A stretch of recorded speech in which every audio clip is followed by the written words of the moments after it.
Y cuando hablamos de crecimiento y de iglesia, me gusta porque en mi casa, desde niño, yo recuerdo que hacíamos alta crítica a la iglesia, a nuestra propia denominación y a nuestra propia iglesia local.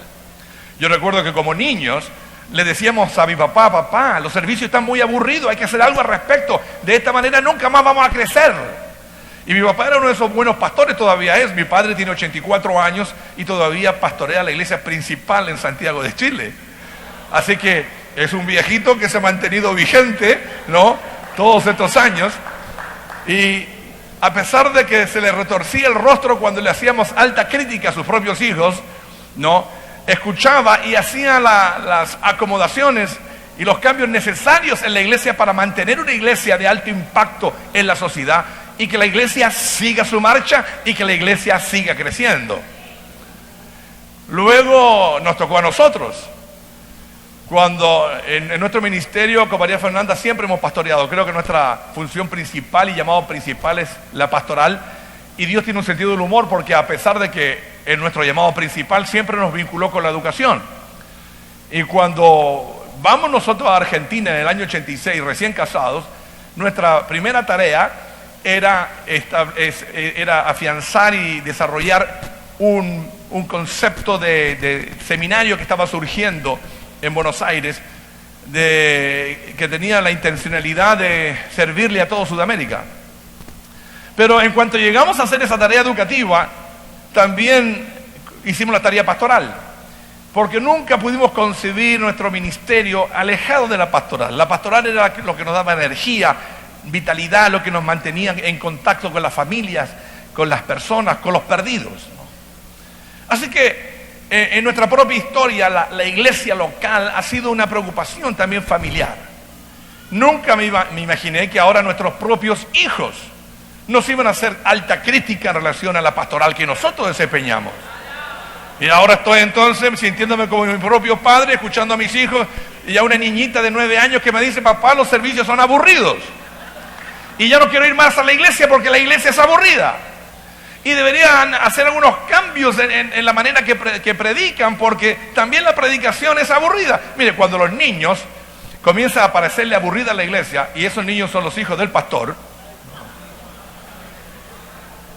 y usted, obviamente el pastor de esa iglesia que tiene una gran responsabilidad de mantenerla vigente, es un mensaje que sus propios niños le están dando que es muy importante.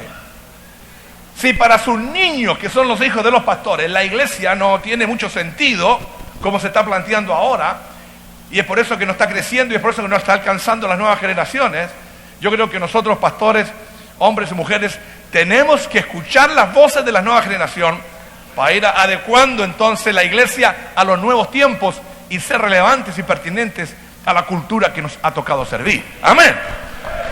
Así que cuando mi hija me dice a mí: papá, los cultos son aburridos, yo tengo entonces que abrir los oídos y los ojos y tengo que escuchar a mis propios hijos, hacer esa crítica y decir dónde nos estamos quedando atrás, porque yo descubrí hace muchos años atrás, querida iglesia, que cuando la iglesia deja de crecer, por lo general es culpa de la iglesia misma.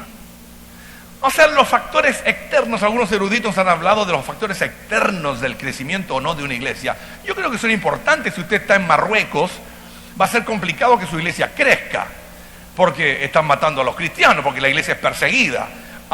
Ahí sí que hay que ser valientes y se requiere de una capacidad espiritual increíble, de un ayudamiento en la región para ver el desarrollo y el crecimiento de la iglesia.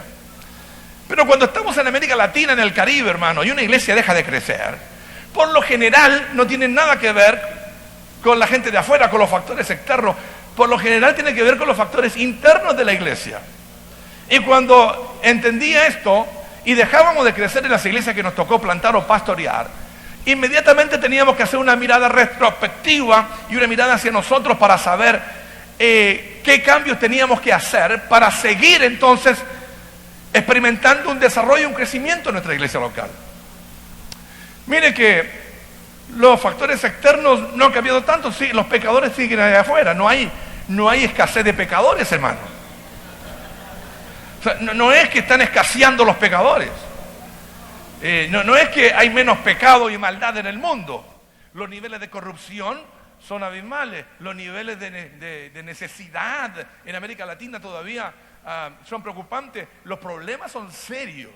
La violencia, por ejemplo, la violencia doméstica, la violencia intrafamiliar en América Latina es uno de los problemas principales todavía de nuestra sociedad latinoamericana.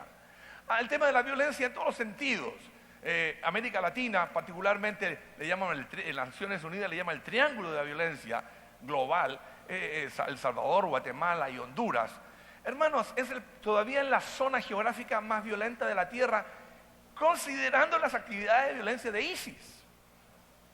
En nuestros países todavía se asesinan más personas por día que en cualquier otra parte del mundo. O sea, tenemos serios problemas. Así que ninguna iglesia local pueda decir, la tarea está complicada porque no hay a quién salvar, ¿no? Se acabaron los pecadores, nuestra iglesia no crece porque no hay nadie afuera. Es mentira del diablo, hermanos. Es más, por más que crezcan nuestras iglesias en términos de crecimiento demográfico, seguimos atrás porque todavía no podemos ganarle en algunos países al crecimiento mismo demográfico de la nación. Entonces el tema de crecimiento y el de desarrollo de la iglesia es un tema importante a considerar y tenemos que ver qué es lo que está ocurriendo en nuestra comunidad eclesiástica que no posibilita o no permite que siga desarrollándose, ¿no?, ministerialmente. A veces los niveles de espiritualidad son los óptimos, la gente está en oración, la gente está en ayuno, la gente está en la palabra de Dios, pero a pesar de que estamos haciendo y cumpliendo con las disciplinas espirituales de rigor que le corresponden a todo discípulo y discípulo del Señor, igual no vemos que nuestra iglesia florece. No, es como que no vemos que nuestra iglesia avanza en su tarea. Y es por esto que me alegro que ustedes están considerando estas temáticas aquí en República Dominicana, porque es de preocupación para mí en toda América Latina, y para qué decir en los Estados Unidos. La Iglesia de Dios en Estados Unidos, como otras denominaciones, también está en declive. Si no fuera por la plantación de iglesia que está ocurriendo en las comunidades latinoamericanas en los Estados Unidos, nuestra denominación se sumaría a todas las otras denominaciones que están en franco declive.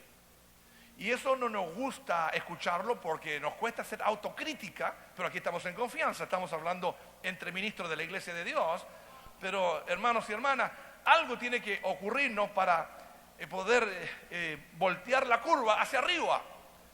Y gracias al Señor por la actividad, Víctor, de la hispanidad en los Estados Unidos, porque el ministerio latinoamericano hispano en los Estados Unidos está haciendo una gran diferencia denominacional.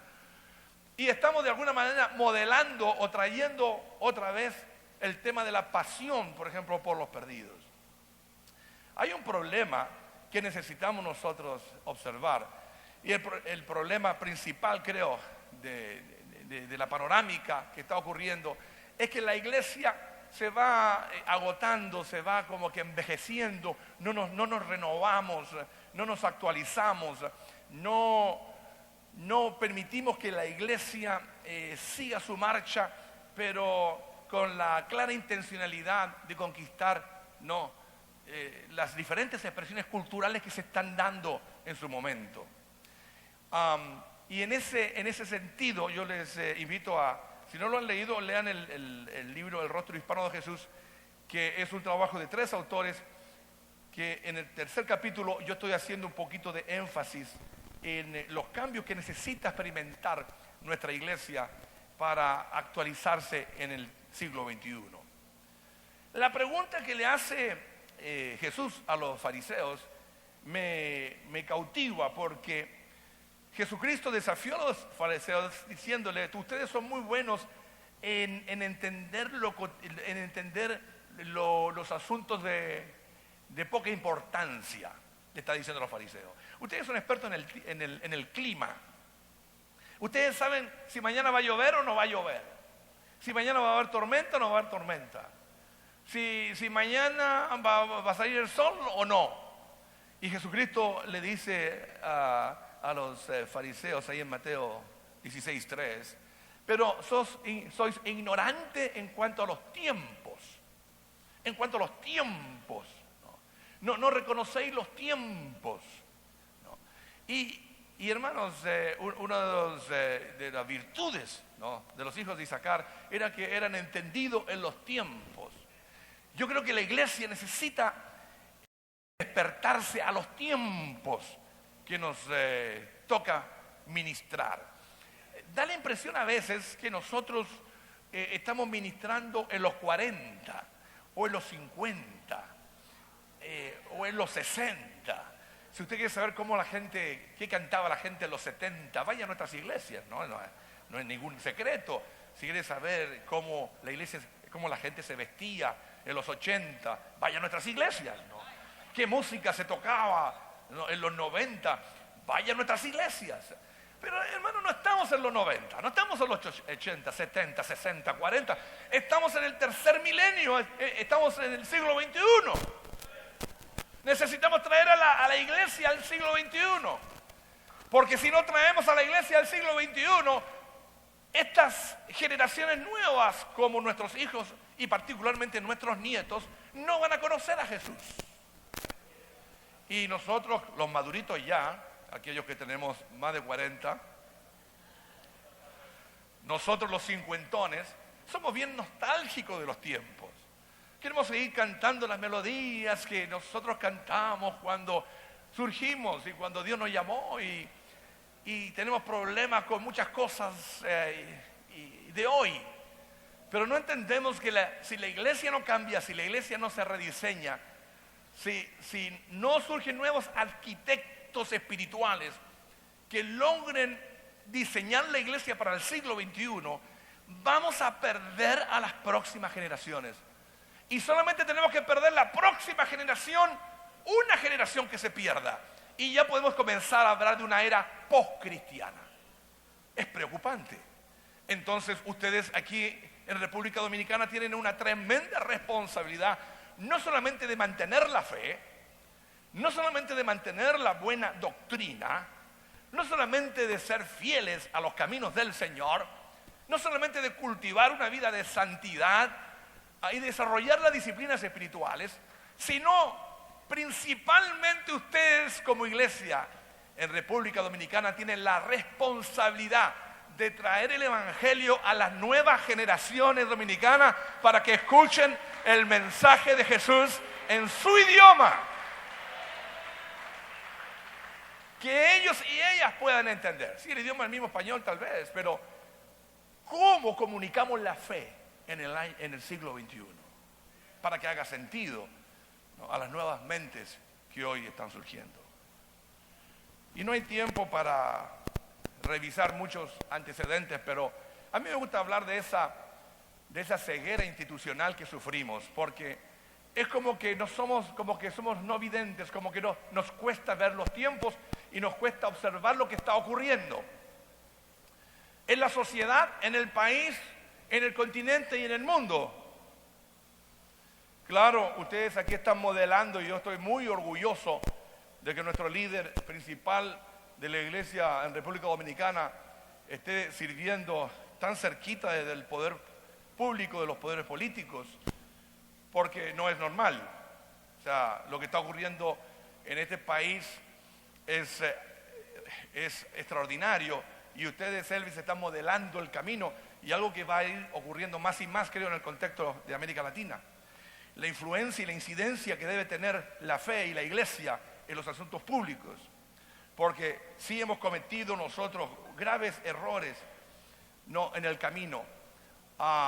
Hemos domesticado nuestra iglesia al punto de que la hemos encerrado en 4 paredes y no vemos nuestro entorno. Ya no vemos lo que está ocurriendo a nuestro alrededor. Somos ciegos a las realidades del momento. No sabemos las mínimas estadísticas necesarias para hacer nuestras agendas misionales. No entendemos la problemática más profunda de nuestra sociedad para apuntar el rifle, ¿no?, de larga distancia, el fusil, y dar un tiro al blanco en nuestra misión. ¿Cómo que damos tiros de escopeta? No, escopetazos, a escopetazo limpio.